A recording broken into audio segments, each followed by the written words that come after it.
चलिए अब देखते हैं mathematical analysis of cubic system.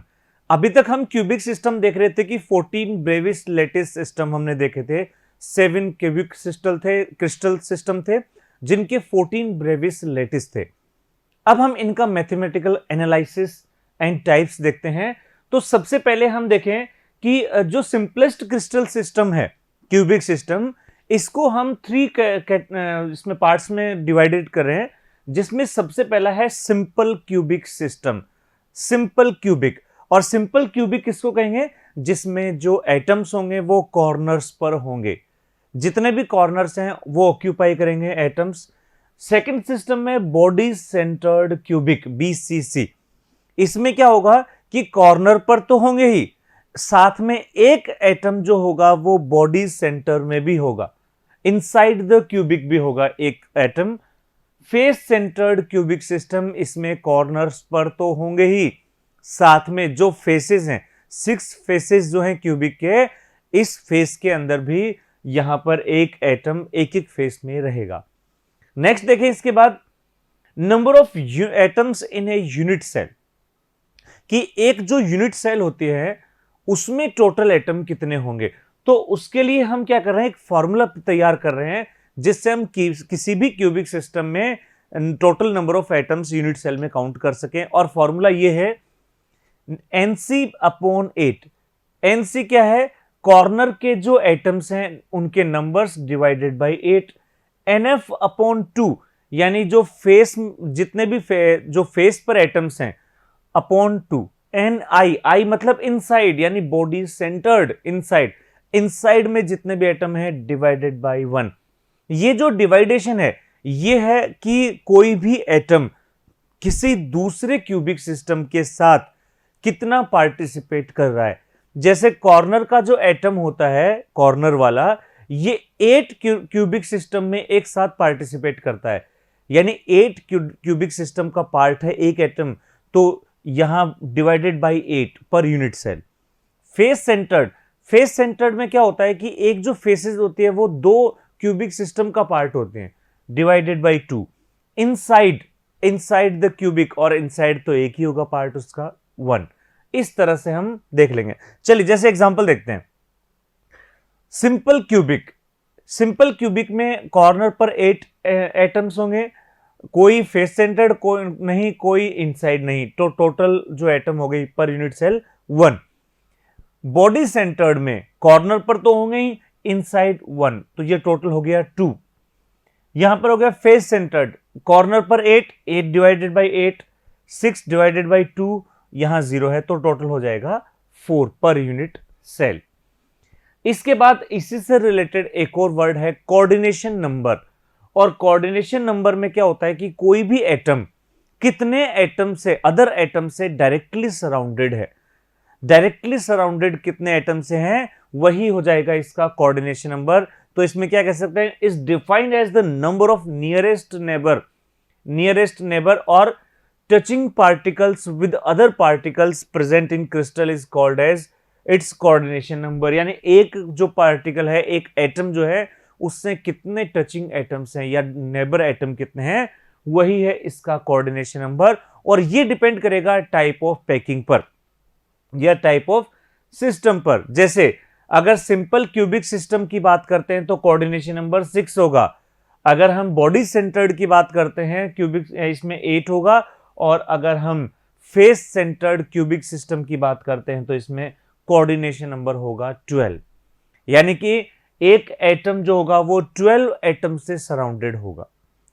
Next इसके बाद एक और इसमें मैथमेटिकल एनालिसिस में है density of a cubic unit cell. Density, और डेंसिटी क्या होती है, मास अपॉन वॉल्यूम। तो यहां पर देखें डेंसिटी ऑफ मास पर यूनिट सेल, यानी एक यूनिट सेल का मास और एक यूनिट सेल का वॉल्यूम, ये हो जाएगा डेंसिटी। और फॉर्मूला अगर हम देखें, Z into atomic weight. Atomic weight एक एटम का वेट, और Z क्या है, number of total atom in unit cell. ये तो हो गया मास।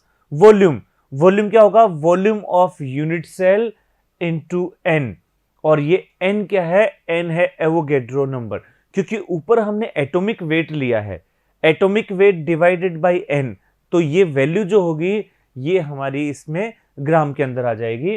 तो ये हो जाएगा यहां पर Z क्या हो गया, number of atoms per unit cell. Next देखें, इसके बाद एक और वर्ड है यहां पर देखें, जो हमने अभी देखा है डेंसिटी। चलिए डेंसिटी देख लेते हैं डिफरेंट डिफरेंट सिस्टम में। सबसे पहले सिंपल क्यूबिक यूनिट सेल, इसमें Z की वैल्यू होगी 1, Z हो जाएगा 1। और अगर हम बात करते हैं इसमें वॉल्यूम की, तो वॉल्यूम में यहां पर हम देखें पर यूनिट सेल तो आ गया 1, और वॉल्यूम की बात करें तो वॉल्यूम में रेडियस होगा a/2। वापस हम पीछे आते हैं, अगर ये जो a है, a क्या है यहां पर, एज लेंथ, और एक एज लेंथ में 2 एटम्स हैं। इसका मतलब ये हो गया कि रेडियस जो होगी वो a/2 हो जाएगी, क्योंकि a क्या हो जाएगा 2r, 2 रेडियस के इक्वल होगी एज लेंथ, तो रेडियस। और यहां से अगर हम देखें पैकिंग फ्रैक्शन, यहां से हम देख रहे हैं पैकिंग फ्रैक्शन, और पैकिंग फ्रैक्शन क्या होता है, वॉल्यूम ऑफ यूनिट एटम्स, एक यूनिट सेल में जितने एटम्स होंगे उसका volume upon volume of cube.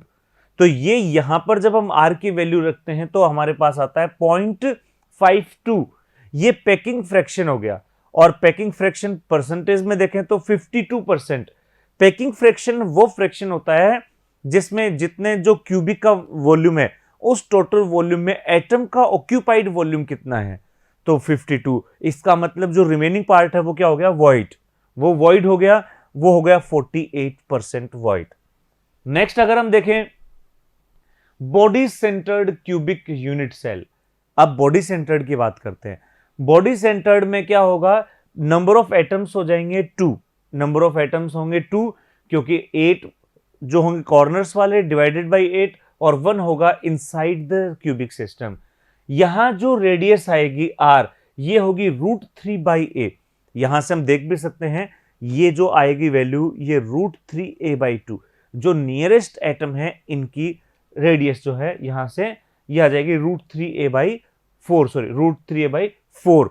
और √3a/4 को जब फॉर्मूले में पुट करेंगे, z की वैल्यू 2 रखेंगे, तो यहां आंसर आएगा 0.68 पैकिंग फ्रैक्शन। पैकिंग फ्रैक्शन आ रहा है 0.68, और इसका मतलब जो इसमें अगर हम कहें परसेंटेज में 68%, और वॉइड कितना हो गया 100 - 68, यानी कि 32% वॉइड। नेक्स्ट इसके बाद देखें face centred cubic unit cell. Face centred, और फेस सेंटर्ड की अगर हम बात करते हैं, जैसे एक फेस की बात कर रहे हैं यहां पर, तो इसमें जो सबसे नियरेस्ट एटम होंगे वो एक फेस डायगोनल होगा, एक फेस डायगोनल नियरेस्ट होगा रेडियस निकालने के लिए। तो यहां पर यूनिट एटम आएंगे 4, हम पहले डिस्कस कर चुके हैं। रेडियस आएगी √2a/4, और अगर √2a/4 रखते हैं पैकिंग और यूनिट सेल में टोटल एटम है 4, तो यहां से पैकिंग जो फ्रैक्शन है यह आएगा 0.74, मैक्सिमम आ रहा है अभी तक का 0.74, और यानी 74%, और वॉइड इसमें सबसे कम है 26% इसमें वॉइड हो जाएगी। इसके बाद नेक्स्ट हम देखें कि कुछ हमने क्रिस्टल सिस्टम को कुछ नेमिंग दी है, कॉमन नेमिंग दी है कुछ सिस्टम्स को, और वो कौन कौन सी हैं, जैसे rock salt type, rock salt, या NaCl type, rock salt type. और ये रॉक सॉल्ट टाइप, इसका अगर हम ब्रीफ डिस्कशन देखें तो जो Cl- होते हैं वो तो CCP क्यूबिक क्लोज पैकिंग, इनके जो पॉइंट्स होते हैं लेटिस पॉइंट वहां पर ऑब्टेन रहेंगे, और Na+ सोडियम प्लस जो हैं वो वॉइड्स के अंदर जितने भी टेट्राहेड्रल वॉइड्स हैं, टेट्राहेड्रल वॉइड्स उनको ऑक्यूपाई करेंगे। जैसे example halides of lithium, sodium, potassium, या AgCl, AgBr, इस तरह से ये इनके एग्जाम्पल हो जाएंगे। अगर हम देखें कोऑर्डिनेशन नंबर, एक Na+ 6 Cl- से सराउंडेड रहेगा, और एक Cl- सोडियम से सराउंडेड रहेंगे, और number of formula per unit cell, एक यूनिट सेल में 4 NaCl यूनिट रहेंगे, मतलब 4 NaCl फॉर्मूला यूनिट रहेंगे। इसके बाद नेक्स्ट टाइप जो है वो है सीजियम क्लोराइड, CaCl टाइप। इसमें क्या होगा, इसमें Cl माइनस जो होंगे वो तो होंगे क्यूब के कॉर्नर्स पर, और सीजियम जो होंगे वो बॉडी सेंटर, यानी वो बॉडी सेंटर टाइप हो गया जिसमें इनसाइड द क्यूबिक तो होगा सीजियम प्लस और कॉर्नर्स पर होंगे Cl माइनस। एग्जाम्पल है सीजियम हेलाइड्स, सीजियम हेलाइड्स, और इनका कोऑर्डिनेशन नंबर देखें तो 1 सीजियम सराउंडेड बाय 8 क्लोरीन और 1 क्लोराइड सराउंडेड बाय 8 सीजियम, और number of formula unit per unit cell is 1। Next है zinc blende type, ZnS type. इसके अंदर जो सल्फाइड हैं, ZnS सल्फाइड, ये सल्फाइड तो होंगे CCP के लेटिस पॉइंट्स पर। Zn+2 जो होंगे वो अल्टरनेट टेट्राहेड्रल वॉइड पर होंगे, alternate tetrahedral void, that means only half of the total number of tetrahedral voids are occupied। Alternate होंगे तो हाफ ऑक्यूपाई ही हो पाएंगे। और इसके example ZnS, CuCl, CuBr, CuI, यानी ZnS और कॉपर के हेलाइड्स। कोऑर्डिनेशन नंबर की बात करें तो यहां कोऑर्डिनेशन नंबर 4 होगा और number of formula per unit cell जो होंगे वो 4 हो जाएंगे। चलिए अब देखते हैं हम फ्लोराइड को। फ्लोराइड ये है CaF2, calcium fluoride type fluoride, और इसके अंदर कैल्शियम जो होगा, जो कैटायन है, ये तो होगा CCP जो होगी क्यूबिक क्लोज पैकिंग इसके लेटिस पॉइंट पर, और F माइनस जो होगा ये जितने भी टेट्राहेड्रल वॉइड्स हैं उन सबको ऑक्यूपाई करेंगे F माइनस। वैसे देखिए क्या होता है कि जो लार्ज आयन होता है, लार्ज, वो तो होता है लेटिस पॉइंट पर, और जो स्मॉल आयन है, चाहे वो कैटायन हो चाहे एनायन हो, वो जो वॉइड्स होती हैं उनको ऑक्यूपाई करता है। Example CaF2, calcium fluoride, strontium, barium chloride, barium fluoride, ये इनके एग्जाम्पल हैं। अगर कोऑर्डिनेशन नंबर देखें तो कोऑर्डिनेशन नंबर कैल्शियम के रेस्पेक्ट में 8 होगा और फ्लोराइड के रेस्पेक्ट में 4 होंगे, ठीक है ना, CaF2, और number of formula per unit cell 4 हो जाएंगे। नेक्स्ट है anti fluoride structure. Anti fluoride Li2O, उल्टा हो जाएगा अभी जो हम देख रहे थे। उल्टा कैसे कि जो नेगेटिव आयन है, यानी क्योंकि इस बार बड़ा है ऑक्सीजन O-2, ये तो होंगे लेटिस पॉइंट पर, और जो लिथियम प्लस है ये ऑल टेट्राहेड्रल वॉइड्स पर, यानी फ्लोराइड का जस्ट अपोजिट अरेंजमेंट हो जाएगा। सोडियम ऑक्साइड इसका एक और एग्जांपल है। और इसमें अगर हम कोऑर्डिनेशन नंबर की बात करते हैं तो सोडियम के रेस्पेक्ट में कोऑर्डिनेशन नंबर 4 और ऑक्साइड O-2 के इसमें रेस्पेक्ट में कोऑर्डिनेशन नंबर हो जाएगा 8, और number of formula per unit cell is 4। इसके बाद तो ये तो था मैथमेटिकल एनालिसिस के कुछ एग्जांपल्स। अब हम रेडियस पर आते हैं, आयनिक रेडियस, आयनिक रेडियाई। और आयनिक रेडियाई में हमने कहा है कि let the cubic edge length A having cation and anion से NaCl स्ट्रक्चर। NaCl स्ट्रक्चर में हम अगर आयनिक रेडियाई निकालें तो ये NaCl स्ट्रक्चर हो गई। इसके अंदर हम देख रहे हैं Rc plus Ra equals to A/2, ठीक है ना, कैटायन और एनायन, ये A/2 आ रहा है। यहां पर हम देखें ये A है तो ये A/2 कैटायन की या A/2 एनायन की रेडियाई इसके अंदर आ रही है। इसके बाद Rc और Ra जो है वो कैटायन और एनायन के लिए हैं। तो यहां पर अगर हम देखें क्लोरीन, अगर Cl माइनस के लिए रेडियाई देखें तो Cl, अगर Cl की देखें अलग से, वो तो था NaCl के लिए, वो तो थी NaCl की रेडियाई A/2 NaCl। लेकिन अगर यहां पर अगर हम देखें Cl माइनस तो Cl माइनस की आ जाएगी A/2√2, A/2√2 इसका हाफ। और अगर यहां सीजियम क्लोराइड की बात करते हैं तो सीजियम क्लोराइड में Rc प्लस Ra आएगा 3A/2। ये हम जो अभी रॉक सॉल्ट और सीजियम क्लोराइड ये जो स्ट्रक्चर देखिए उनके बेसिस पर ये बताया गया है। अब इनका यूज क्या है, वो यूज यहां पर है, रेडियस रेशियो को लेकर है। वो अभी तो सिर्फ हम देख रहे थे, अब उनका यूज देख रहे हैं रेडियस रेशियो में, कि अगर रेडियस रेशियो लेस देन 0.155 है तो कोऑर्डिनेशन नंबर 2 होगा और शेप उसमें होगी लीनियर। कोऑर्डिनेशन अगर रेडियस रेशियो 0.155 टू 0.225 है तो ये कोऑर्डिनेशन नंबर 3 होगा, और शेप होगी प्लेनर ट्राइंगल। 0.2252 0.414, तो यहां कोऑर्डिनेशन नंबर 4 होगा, टेट्राहेड्रल शेप में होंगे, और 0.4142 0.732 होगा कोऑर्डिनेशन नंबर 4 और स्क्वायर प्लेनर होंगे।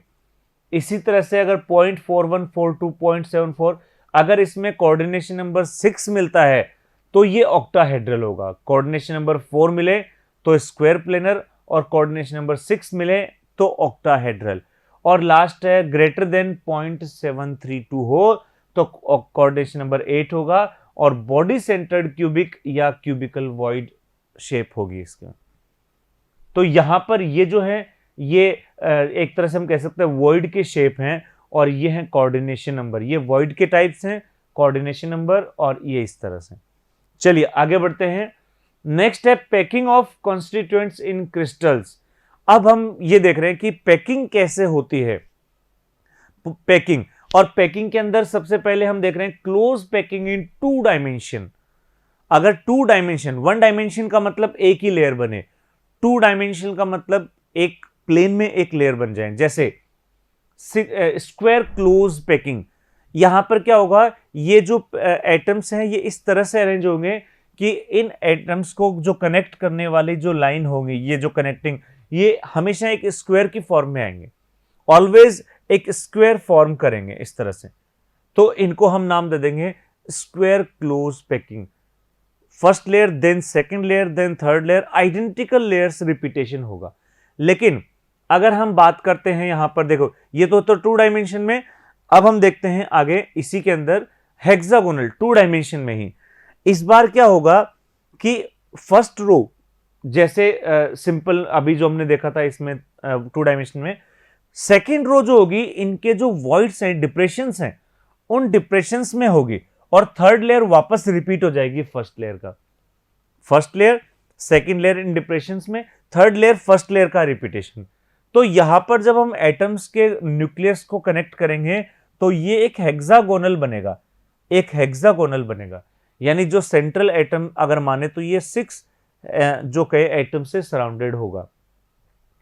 इसके बाद अगर इन दोनों को कंपेयर करें, स्क्वायर क्लोज पैकिंग को और हेक्सागोनल क्लोज पैकिंग को अगर हम कंपेयर करते हैं तो क्या कंपैरिजन अपने को मिलता है, hexagonal close packing is more dense then square close packing, क्योंकि जो हमने देखा गैप्स जो आ रहे थे हेक्सागोनल में बहुत कम आ रहे हैं। दूसरा अगर हम ये देखें, in hexagonal close packing about 60.4% available space is occupied by sphere. तो जो हेक्सागोनल था उसकी एफिशिएंसी थी 60.4%, लेकिन जो स्क्वायर वाला था इसकी एफिशिएंसी सिर्फ 52.4, इसीलिए हमने कहा हेक्सागोनल वाला ज्यादा डेंस होगा। इसके बाद स्क्वायर क्लोज पैकिंग जो था, इसमें वैकेंट स्पेस यानी जो वॉइड थे, वो एक जो वॉइड थी वो 4 एटम से सराउंडेड थी। वापस एक बार देखें, ये लास्ट वाला जो पॉइंट है, यहां देखो हेक्सागोनल में ये जो वॉइड है ये 3 एटम से सराउंडेड है वॉइड, लेकिन अगर यही हम स्क्वायर में देखें तो ये वॉइड 4 एटम से, यानी वॉइड जो है वो स्क्वायर है, और यहां जो वॉइड है ट्राइंगल बना रही है एटम्स का। तो यही है थर्ड डिफरेंस वॉइड का, कि ट्राइंगुलर बन रहा है हेक्सागोनल में और स्क्वायर बन रहा है सिंपल क्यूबिक में। इसके बाद हम देखें क्लोज पैकिंग इन 3 डायमेंशनल। अब हम 3 डायमेंशन पर आ जाते हैं। 3 डायमेंशन में सबसे पहले हम देखें हेक्सागोनल क्लोज पैकिंग। अब 3 डायमेंशन की बात कर रहे हैं। 3 डायमेंशन में हेक्सागोनल पैकिंग कैसे होगी कि 1 लेयर, सेकेंड लेयर उनके डिप्रेशंस में, देन थर्ड लेयर जो है फर्स्ट लेयर का रिपीटेशन, फिर वापस सेकेंड लेयर का रिपीटेशन, इस तरह से। तो ए बी टाइप में अगर एक लेयर को ए कहते हैं तो दूसरी लेयर को बी बन जाएगा, फिर थर्ड लेयर अगेन ए बन जाएगी। कैसे, इसको इस तरह से देखें, जैसे ये थी लेयर ए, सेकेंड जो लेयर थी वो इसके डिप्रेशंस में थी, फिर थर्ड लेयर वापस फर्स्ट लेयर का रिपीटेशन, फिर फोर्थ लेयर सेकेंड लेयर का रिपीटेशन, फिफ्थ लेयर फर्स्ट का फिर रिपीटेशन। तो इस तरह से ए बी टाइप का ये बन जाएगा।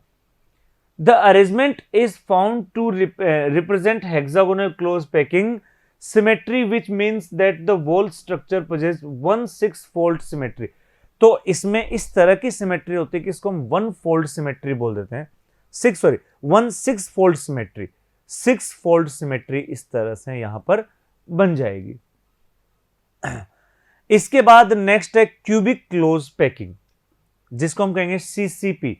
हेक्सागोनल क्लोज पैकिंग जिसको हम कहते हैं एचसीपी, और क्यूबिक क्लोज पैकिंग सीसीपी।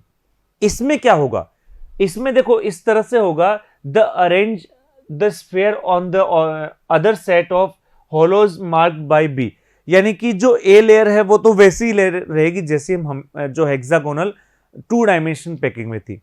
जो बी लेयर होगी, बी लेयर क्या होगी, वो फर्स्ट जो होगा, बी लेयर फर्स्ट के डिप्रेशंस में होगी, बी लेयर फर्स्ट के डिप्रेशन पॉइंट्स में होंगी।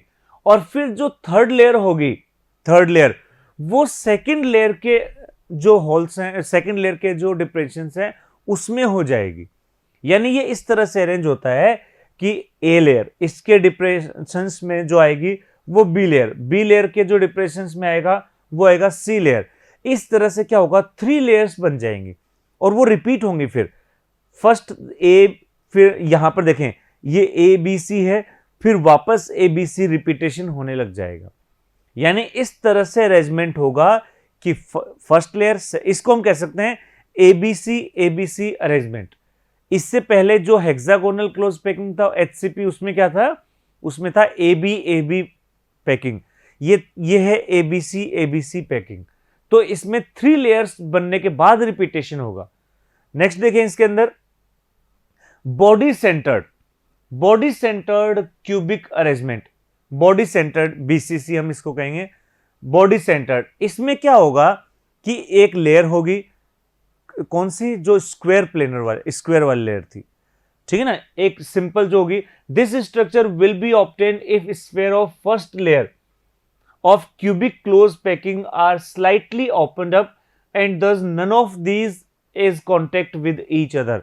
इस बार कोई भी एटम्स एक दूसरे के कांटेक्ट में नहीं रहेंगे। जैसे लेयर 1 है उसके कोई भी कांटेक्ट में नहीं रहेंगे। हाँ, और जो थर्ड लेयर है वो फर्स्ट लेयर का रिपीटेशन होगी, बट जो मिडिल वाली लेयर है उसमें सिंगल जो एटम्स होंगे वो जो गैप बन गया है फर्स्ट और थर्ड लेयर में उसके बीच में रहेंगे। जैसे ये है ए की लेयर, फर्स्ट लेयर ए, जिसमें कोई भी एटम एक दूसरे के कांटेक्ट में नहीं है। Third layer A B again ये भी कांटेक्ट में नहीं है। और ये जो फर्स्ट और थर्ड लेयर के जो एटम्स हैं वो सेकंड लेयर का जो एटम होगा उसके कांटेक्ट में होंगे। जैसे इसको इस तरह से समझें, ये फर्स्ट लेयर है ए वाली और ये सेकंड थर्ड लेयर है ए वाली, अगेन ए फिर बी और फिर, तो ये जो बी वाला जो एटम होगा वो तो इन सब से कनेक्टेड होगा। सब जो ए फर्स्ट लेयर और थर्ड लेयर के जो एटम्स हैं वो इस बी के कांटेक्ट में रहेंगे, लेकिन जो फर्स्ट और थर्ड के एटम्स आपस में एक दूसरे के कांटेक्ट में नहीं रहेंगे। ये रहेगा body centred cubic arrangement.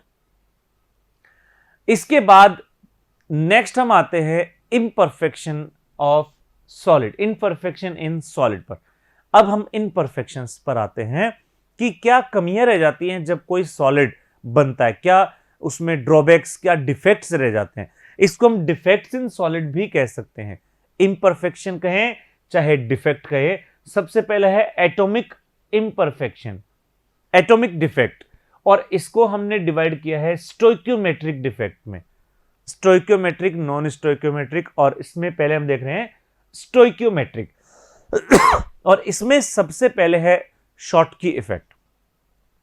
Schottky effect में क्या होता है कि सेम नंबर में जो है इसमें कैटायन और एनायन, ये उस क्रिस्टल सिस्टम से बाहर निकल जाते हैं। Same number of cation anion system से बाहर निकल जाएंगे। अब same number of cation anion जब बाहर निकलेंगे तो नेगेटिव और पॉजिटिव बाहर निकलेंगे, तो ऐसे में जो डेंसिटी है वो डिक्रीज हो जाएगी, क्योंकि मास तो डिक्रीज हो रहा है, वॉल्यूम तो उतना ही है, मास डिक्रीज हो गया। लेकिन केमिकल न्यूट्रलिटी पर, केमिकल जो न्यूट्रल है वैसा ही रहेगा, न्यूट्रलिटी पर कोई फर्क नहीं आएगा। जितना कैटायन, रिमेनिंग जितने भी कैटायन है उतने ही एनायन है। तो यहां पर देखें this type of defect is created when some same number of positive ion and negative ion are missing from respective position leaving behind a pair of holes.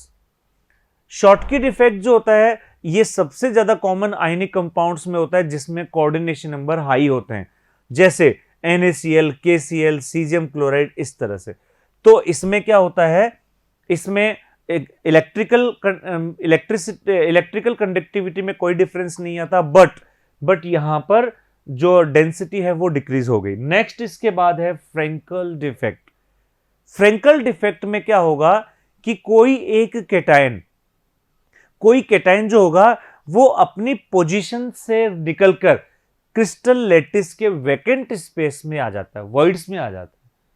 ठीक है, केटायन वहां से अपनी पोजीशन से निकलकर, और यहां पर अब देखो इसमें क्या होगा, वॉल्यूम पे कोई फर्क नहीं पड़ेगा क्योंकि जितना केटायन अभी भी वही है, उसी मास, वो उतना ही मास है वॉल्यूम के अंदर। ठीक है ना। तो यहां पर देखें, this type of defect is created when an ion leaves its correct lattice site and occupied an interstitial site. तो यहां से निकलकर इंटरस्टिशियल साइट पर आ गया। Frenkel defect are common in ionic compound which have low coordination number. High coordination number में था Schottky defect, और फ्रेंकल डिफेक्ट किस में आ जाएगा, हाई कोऑर्डिनेशन, जिसमें लो कोऑर्डिनेशन नंबर होंगे। और जैसे एक एग्जांपल ZnS, AgCl और ये सब। ठीक है, या फिर लार्ज डिफरेंस होना चाहिए साइज में, पॉजिटिव और नेगेटिव के साइज में लार्ज डिफरेंस हो तब। अब आते हैं non stoichiometric defect. Non stoic यानी स्टोइक्योमेट्रिक डिफेक्ट में स्टोइक्योमेट्री चेंज नहीं होती, नॉन स्टोइक्योमेट्रिक डिफेक्ट में स्टोइक्योमेट्री चेंज होती है। देखें इसमें सबसे पहला है इसके अंदर metal excess defect due to anion vacancy. कभी कभी क्या होता है, कोई एक एनाइन अपना स्पेस छोड़कर लेटिस से बाहर निकल जाता है।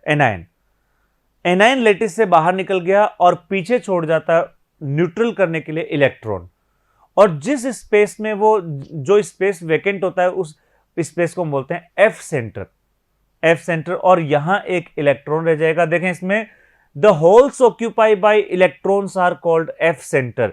ये जो एफ सेंटर है, और यही इस कंपाउंड के कलर के लिए रिस्पॉन्सिबल होते हैं।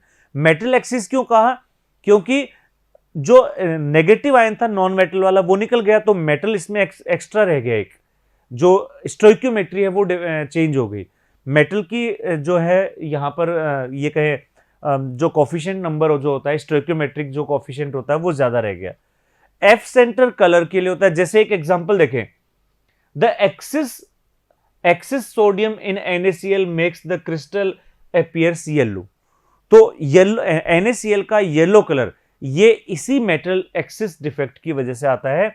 इसके अलावा पोटेशियम KCl का जो वॉयलेट कलर होता है वो पोटेशियम के एक्सिस की वजह से, LiCl का पिंक कलर लिथियम के एक्सिस की वजह से आता है। एफ सेंटर जो होता है कलर के रिस्पॉन्सिबल होता है, फेरेब इसको बोलते हैं। एफ सेंटर एक ग्रीक वर्ड है फेरेब, वहां से लिया गया है। Greater the number of F centre greater is the intensity of colour. जितने ज्यादा एफ सेंटर बनेंगे उस कलर की इंटेंसिटी उतनी ही ज्यादा हो जाएगी। This type of defects are found in crystal which are likely to possess stoichiometric defect. ये उनमें मिलता है जिनमें ज्यादातर स्टोइक्योमेट्रिक डिफेक्ट मिलते हैं, उन्हीं में ये भी उन्हीं में ही मिलेगा। नेक्स्ट है इसके बाद नॉन स्टोइक्योमेट्रिक का second example, metal excess defect due to interstitial cation. और यहां पर हम देखें कि कोई जो नॉर्मल इसमें हम क्रिस्टल कहें, इसमें बाहर से कोई मेटल आ जाए, मेटल आयन कहां पर, इंटरस्टिशियल स्पेस पर, न्यूट्रल करने के लिए साथ में एक इलेक्ट्रॉन भी एंटर करेगा। हालांकि वैसे तो न्यूट्रल है, इलेक्ट्रिकली तो न्यूट्रल है, लेकिन मेटल एक्स्ट्रा आ गया तो इसको हम कहेंगे मेटल एक्सिस। और यहां देखें, इट मे अकर्स और if an extra positive ion is present in interstitial site, electrically it is neutral maintain by electrons. और ये कहां देखने को मिलेगा, जिसमें फ्रेंकल डिफेक्ट देखने को मिलता है। ये जनरली फ्रेंकल डिफेक्ट की तरह होता है, और इसमें एग्जांपल है yellow colour of ZnS। Zinc sulphide का येलो कलर जिंक के एक्सिस की वजह से होता है। इसके बाद नेक्स्ट है मेटल, जो हमने देखा मेटल डेफिशिएंसी। अभी तो एक्सिस चल रहा था, अब मेटल डेफिशिएंसी पर आते हैं। Metal deficiency due to cation vacancies. अब अगर कैटायन निकल जाए तो वो मेटल डेफिशिएंसी में आ जाएगा। तो यहां पर देखें, एक कैटायन निकलेगा और उस, ये थोड़ा सा इसको आप मॉडिफाई कर लें कि यहां हैलाइड है, यहां जो जो m है, यहां जो m आएगा, यहां से जैसे एक m निकला m प्लस, तो जो एक और मेटल होगा वो अपनी वैलेंसी इंक्रीज कर लेगा, यानी अपने चार्ज इंक्रीज कर लेगा। अगर ये +1 है तो वो +2 बना लेगा। एक मेटल तो निकल जाएगा, एक आयन, लेकिन दूसरा जो आयन होगा वो +2 की फॉर्म में रहेगा, जिससे वो केमिकली न्यूट्रल बना रहे, इलेक्ट्रिकली न्यूट्रल बना रहे। चलिए वापस देखते हैं। द नॉन स्टोइकियोमेट्रिक कंपाउंड में have metal deficiency due to the absence of a metal ion from its lattice site. अब चार्ज कैसे बैलेंस करेंगे? The charge is balanced by an adjacent ion having higher positive charge. तो जहां से वो बाहर निकला है उसका जो एडजेसेंट एटम है वो अपनी चार्ज को इंक्रीज कर लेता है, और जिससे वो इलेक्ट्रिकली न्यूट्रल बना रहे। This type of defect are generally shown by compound of transition metals. तो ट्रांजिशन मेटल्स जनरली ये डेफिशिएंसी, ये डिफेक्ट शो करते हैं, क्योंकि ट्रांजिशन जो मेटल्स होते हैं वो वेरिएबल ऑक्सीडेशन स्टेट शो करते हैं। +1 वाला +2 भी शो कर देता है, तो वो बैलेंस भी हो जाता है इससे। इसके बाद ये तो थे डिफेक्ट्स। अब डिफेक्ट्स के बाद हम सॉलिड की मैग्नेटिक प्रॉपर्टीज को देखते हैं। सॉलिड की मैग्नेटिक प्रॉपर्टीज क्या है? इन सॉलिड की मैग्नेटिक प्रॉपर्टीज, तो मैग्नेटिक प्रॉपर्टीज ऑफ क्रिस्टल्स में सबसे पहला वर्ड है डायमैग्नेटिक। डायमैग्नेटिक का मतलब होता है जो मैग्नेटिक फील्ड में रिपेल होते हैं। रिपेल्ड वीकली इन मैग्नेटिक फील्ड। ऐसा क्यों होता है? क्योंकि मैग्नेटिक फील्ड अप्लाई करते ही इनके जो मैग्नेटिक मोमेंट है वो एक दूसरे के एंटी पैरेलल हो जाते हैं, एंटी पैरेलल हो जाते हैं इस तरह से, और मैग्नेटिक अलाइनमेंट अपने को नेट जीरो मिलता है, जीरो। एग्जाम्पल है इसमें बेंजीन, NaCl, TiO2, V2O5, ये सब, यानी जिनमें अनपेयर्ड इलेक्ट्रॉन नहीं होते हैं, विदाउट अनपेयर्ड इलेक्ट्रॉन जो कंपाउंड्स होते हैं वो इन्हीं के एग्जाम्पल हैं। एप्लीकेशन कि ये इंसुलेटर की तरह बिहेव करते हैं। सेकंड है पैरामैग्नेटिक। पैरामैग्नेटिक यानी अट्रैक्ट होते हैं जो मैग्नेटिक फील्ड में, have unpaired electrons weekly attracted in magnetic field, they can not be permanently magnetised. यानी ये सिर्फ मैग्नेटिक फील्ड में ही अपना मैग्नेट शो करते हैं इफेक्ट, परमानेंट मैग्नेट नहीं बन पाते हैं। इसमें देखें तो अलाइनमेंट जो होता है वो इस तरह से होता है कि नेट अलाइनमेंट जीरो नहीं होना चाहिए, अनपेयर्ड इलेक्ट्रॉन है। और इसके एग्जांपल O2 हमने देखा था, MOT थ्योरी के अकॉर्डिंग डिस्क्राइब भी किया था इसको हमने। VO, CuO, TiO ये ऑक्साइड्स हैं, वेनेडियम, कॉपर, टाइटेनियम, और इनका एप्लीकेशन है इलेक्ट्रॉनिक डिवाइसेस में इनका यूज करते हैं पैरामैग्नेटिक का। फेरोमैग्नेटिक, फेरोमैग्नेटिक में strongly attracted in magnetic field, बहुत ज्यादा अट्रैक्शन होता है मैग्नेटिक फील्ड में। Such solids can be permanently magnetized. ऐसे कंपाउंड को हम परमानेंटली मैग्नेटाइज कर सकते हैं, परमानेंट मैग्नेट बना सकते हैं। और क्या कहा गया इसमें? On heating to a temperature called Curie point this solid changes to paramagnetic. एक क्यूरी टेम्परेचर है, इस टेम्परेचर पर अगर हम इसको हीट करें तो हम फेरोमैग्नेटिक को पैरामैग्नेटिक में कन्वर्ट कर सकते हैं। यानी अट्रैक्शन तो रहेगा लेकिन कम हो जाएगा, परमानेंट मैग्नेट नहीं बन पाएगा। एग्जाम्पल फेरस, Fe, यानी कि आयरन, निकल, कोबाल्ट और CrO2, ये एग्जाम्पल है। CrO2 का यूज हम ऑडियो वीडियो टेप्स में भी कर सकते हैं, जो पहले टेप आती थी ऑडियो वीडियो टेप, उसमें इनका यूज होता है। एंटी फेरोमैग्नेटिक, एंटी फेरोमैग्नेटिक में क्या होता है? In these solids changes electrons align themselves in such a way that resultant magnetic moment is zero। तो यहां एंटी फेरोमैग्नेटिक, एंटी लग गया मतलब अपोजिट, फेरोमैग्नेटिक का अपोजिट, और यहां जो नेट मैग्नेटिक मोमेंट है वो जीरो मिल जाता है। Example chromium oxide, CO, cobalt oxide, CO3O4, ये सब इनके एग्जाम्पल है। और इनका यूज किस में करते हैं? Used in the instruments of magnetic susceptibility measurement, इन सब में इनका यूज करते हैं। और लास्ट है इसके अंदर फेरी मैग्नेटिक, फेरी मैग्नेटिक। और फेरी मैग्नेटिक में क्या होता है? अनपेयर्ड इलेक्ट्रॉन्स होते हैं और इस तरह से होते हैं कि नेट मैग्नेटिक मोमेंट जीरो नहीं रहे, कुछ कैंसिल भी होते हैं लेकिन नेट रिजल्ट जीरो नहीं होना चाहिए। यहां हम देख रहे हैं कि नेट रिजल्ट जीरो नहीं, यानी बहुत ज्यादा स्ट्रॉन्ग अट्रैक्शन नहीं हो पाता, क्योंकि दोनों ही साइड में इसमें जो एरो आ रहे हैं, ये एरो हम देख रहे हैं रिजल्टेंट एरो किसी एक साइड में रहेंगे, ठीक है ना। तो यहां पर जैसे हम ऊपर वाले में देख रहे हैं कि ऊपर की साइड में 3 एरो है, नीचे की साइड में 6 एरो है। सेकंड वाले में ऊपर की साइड 4 एरो, नीचे साइड 3 एरो। लास्ट वाले में नीचे की साइड 3 है, ऊपर की साइड 2 है, यानी कि नेट जीरो नहीं है। और इसका एग्जांपल है फेराइट्स Fe3O4। तो ये थी मैग्नेटिक प्रॉपर्टी। इसके बाद नेक्स्ट हम देख रहे हैं electrical property of crystals. Electrical property, electrical property में क्या है देखें, इसके अंदर पीजियो इलेक्ट्रिसिटी, पीजो इलेक्ट्रिसिटी। और पीजो इलेक्ट्रिसिटी का मतलब होता है कि अगर हम किसी क्रिस्टल पर प्रेशर अप्लाई करें, फोर्स अप्लाई करें, और प्रेशर अप्लाई करने से यानी मैकेनिकल स्ट्रेस देने से अगर उसमें मैग्नीट्यूड मतलब उसमें करंट डेवलप हो जाए, करंट डेवलप हो जाए, तो ऐसे को हम बोलते हैं पीजो इलेक्ट्रिक, पीजो इलेक्ट्रिसिटी या पीजो इलेक्ट्रिक इफेक्ट। यानी कि मैकेनिकल स्ट्रेस दे और वो इसमें करंट जो है वो फ्लो होने लग जाए। डाइपोलर प्रॉपर्टी देखें तो development of charge in some part of crystal, जिस पर हमने प्रेशर लगाया है वहां पर चार्ज डेवलप हो जाएगा। एग्जांपल है इसका quartz and Rosell salt, Rosell salt और क्वार्ट्ज इसके एग्जांपल हैं। इसके बाद एंटी पीजो इलेक्ट्रिसिटी, इसमें उल्टा हो जाएगा। इसमें क्या होगा कि अगर हम in some solids electric field develops mechanical effect, electric field की वजह से उसमें मैकेनिकल वर्क होने लग जाएगा, मैकेनिकल वर्क। और इसके एग्जाम्पल इसमें देखें, पोलैरिटी देखें तो crystal suffers elastic deformation in an electric field, electric field में रख दें तो उसमें क्या होगा? क्रिस्टल डिफॉर्मेशन हो जाएगा। क्यों?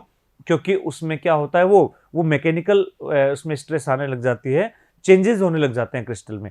जैसे पीजो इलेक्ट्रिसिटी में हमने चेंज किया था, प्रेशर लगाया था, डिफॉर्म किया था, यहां पर इलेक्ट्रिक फील्ड में वो डिफॉर्म हो जाते हैं अपने आप। इन दोनों का ही यूज हम किस में करते हैं? Use in mechanical electric transducer. जैसे इसका एक एग्जांपल है in record player, transmission of direct signal, sounding of sea depths, और ये सब इनमें इनका यूज होता है, ठीक है। इसके बाद नेक्स्ट है structure of oxide of iron. Oxide of iron की स्ट्रक्चर के लिए हमने एक वर्ड लिया है स्पाइनल, स्पाइनल स्ट्रक्चर। एक्चुअल में स्पाइनल एक कंपाउंड है, स्पाइनल एक मिनरल है, मैग्नीशियम एल्यूमिनियम ऑक्साइड, इसका नाम है स्पाइनल। और इसमें क्या होता है, in this type of structure both tetrahedral and octahedral voids are simultaneously occupied. यानी इसमें ऑक्टाहेड्रल और टेट्राहेड्रल दोनों जो वॉइड होती है दोनों ऑक्यूपाई हो जाती हैं। और जो नाम दे दिया इसको स्पाइनल, इसका जनरल फॉर्मूला जो होता है ये होता है AB2O4, AB2O4। ए यहां पर क्या है? डाइवेलेंट, बी जो है trivalent, divalent cation, trivalent cation, और ऑक्सीजन जो है O4, ठीक है ना। और ये जो हमने नाम दिए ट्राइवेलेंट। और फेराइट्स जो हैं Fe3, फेराइट्स जो हैं ये कॉमन एग्जांपल हैं स्पाइनल टाइप के फेराइट्स, जिसका फॉर्मूला AFe2O4। Fe यहां पर ट्राइवेलेंट होगा, और A जो है हमने उसके लिए एक स्पेस छोड़ दिया कि यहां पर हम कोई ऐसा एटम लेंगे जो डाइवेलेंट कैटायन बनाएगा, जैसे Zn+2। तो Zn Fe2O4 ये एक तरह से नॉर्मल स्पाइनल स्ट्रक्चर बनेगी फेराइट्स की, ठीक है। तो ये था सॉलिड स्टेट। तो दोस्तों बहुत इंपॉर्टेंट चैप्टर है, एक दो क्वेश्चन इसमें से हर बार नीट के अंदर आते हैं और बहुत बेसिक चैप्टर है। उम्मीद करते हैं ये चैप्टर आपको समझ में आ गया होगा। Thank you students.